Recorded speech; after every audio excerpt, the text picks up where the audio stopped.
At sa puntong ito, kamustahin naman po natin ang sitwasyon sa Cagayan kaugnay po ng epekto nitong bagyong Krising.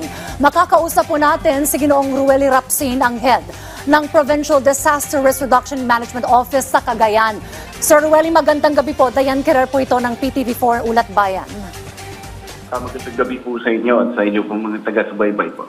Alright, Sir Ruely, I understand nakataas po ang Tropical Cyclone Signal number 2 dyan sa Cagayan. Kamusta po ang lagay ng panahon ngayon dyan? At ramdam na po yung epekto po ng ito pong bagyong Krising dyan po sa inyong lugar, sir? Yes po, ang nararamdaman po ng buong lalawigan sa ngayon ay ang malakas na pag-uulan po. No? Sa epekto po ng hangin, wala po kaming nararamdaman. Understandable dahil sa 2 p.m. forecast pa lang kanina ng DOST Pag-asa, medyo umakyat itong si Bagyong Krising at hagip na lamang kami ng rain band nito. At dahil nga pinalakas nito yung southwest monsoon, malakas din yung pagbuhos ng ulan dito sa lalawigan po. So with that, sir, ano po ang lagay po ngayon ng mga lugar dyan? May mga baha na po ba, sir? May mga daan na po bang hindi po madaanan because of the effect of this bagyong Krising, sir? Okay. There are reports already na may road unpassable na ang municipality of Santa Teresita. Ito yung sa Mission Road. Ito yung shortcut going to Gonzaga. But so far, the rest of the municipalities wala pang reported unpassable road, major roads.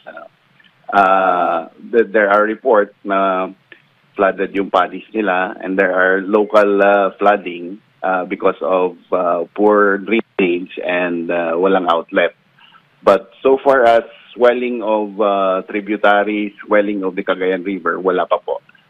We might experience it dahil ang Vizcaya, Quirino, and Isabela ay talagang inuulan din naman. At ang tubig na ibinuhos po rin sa kanila, makakarating din sa amin either bukas ng tanghali or bukas ng umaga. At nandito na, that would cause swelling nung Cagayan River po natin. But for now, nasa 2 meters pa lamang po. Below normal level pa po ang Cagayan River. Alright, well sir, sa latest advisory po ng Pag-asa, there's a possibility na dyan mag-landfall po itong bagyong Krising sa Cagayan. With that, ano po yung mga paghahanda pa po nating ginawa at nagkaroon na po ba ng preemptive evacuation, sir?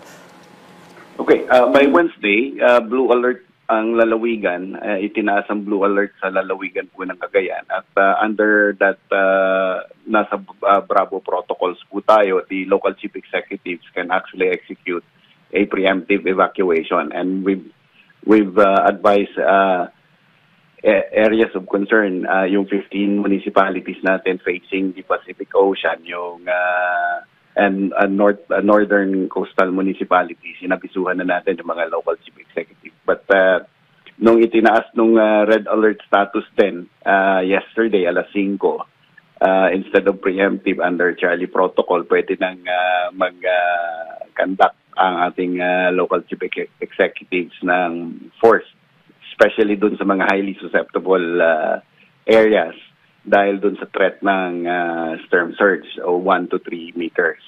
But so far, wala pa pong naiuulat sa amin. We haven't received any reports yet of any evacuation po. Alright, sir, nakipag-ugnayan na po ba sa inyong iba pa mong mga ahensya ng pamahalaan, gaya po ng DSWD? Yes, ma'am. Yan po yung pinaka-directives po ng aming butihin at mahal na Gobernador General Edgar Aglipay. Lahat ng NGAs, National Government Agencies, regional field offices must be open and must be manned para mabilis na ang coordination at collaboration po ng provincial government and the local government po.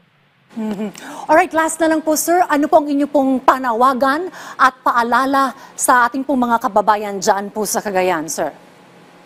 Sa ating pong mga kababayan, bagamat tayo'y sanay sa mga evacuation na dito sa ating lalawigan, bagamat ang pinapalakas na labang ngayon at nararamdaman natin ay malalakas na pagbuhos ng ulan, kung sakali man kayo'y puntahan ng ating mga barangay officials, kayo po'y sumama at dadalhin po kayo sa mas ligtas na lugar at para sa inyong mga kapakanan.